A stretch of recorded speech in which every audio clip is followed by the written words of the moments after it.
Oi, pessoal, tudo bem?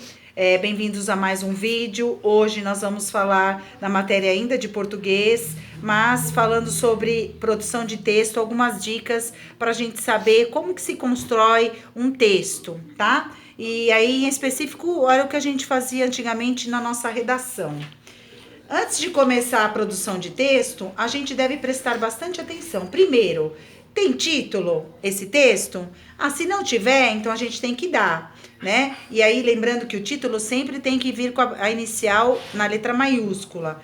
E aí a gente tem que prestar atenção também. Tem personagens? Quais são? Nosso texto vai ter que falar sobre esses personagens. Se não, a gente tem que dar nomes e dizer quem são, né? Então, por exemplo, o Bruno, irmão da minha melhor amiga, exemplo.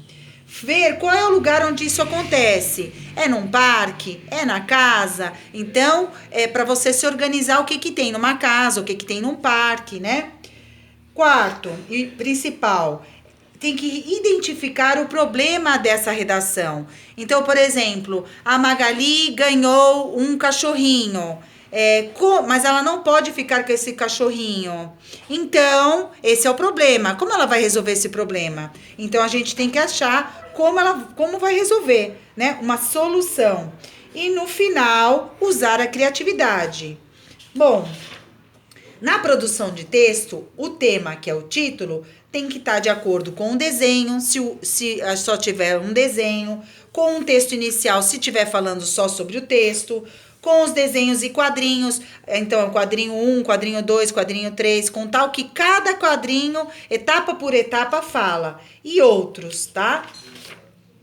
No começo, então, como a gente organiza para poder fazer um texto? O começo a gente pode usar era uma vez, um certo dia, era um domingo de sol.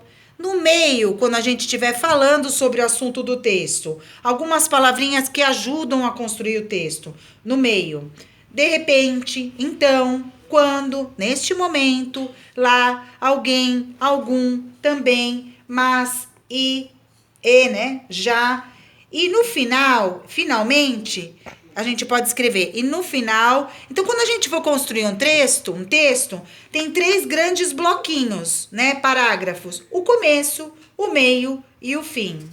Lembrando, e que é importante não esquecer, que tem que se ter parágrafos, tem que dar lá o espacinho. A letra maiúscula se usa no início das frases e para os nomes. As pontuações para perguntas é o ponto de interrogação.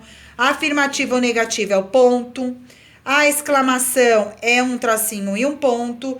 E para falas, a gente usa o travessão. Exemplo, e ele respondeu, 2 pontos. Que dia lindo! É uma exclamação. Então, eu coloquei essa pontuação. Tá bom, pessoal? Espero que vocês tenham uma boa construção aí de texto e até o próximo vídeo. Beijo!